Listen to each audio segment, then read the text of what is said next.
So the main activities and events featured during the PE Day culmination are bench cheering, dance sports, community dance, recreational games, basketball, and traditional folk dances. So for me, the memorable moments from the PE Day culmination was the bench cheering because our teachers gave us the opportunity or a chance to perform and showcase our talent.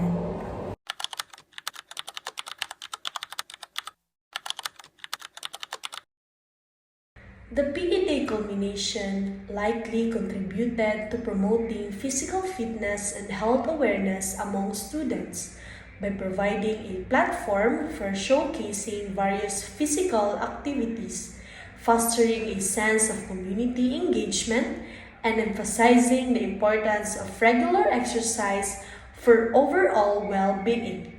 It may have included activities such as sports competitions, fitness challenges, educational workshops, and interactive demonstration, all of which can inspire students to adopt healthier lifestyle. Additionally, the event could have encouraged teamwork, perseverance, and goal setting, reinforcing positive attitudes towards physical activity.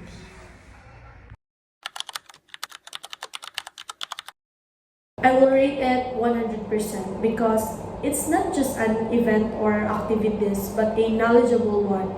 We learn a lot by just participating to the event or activities.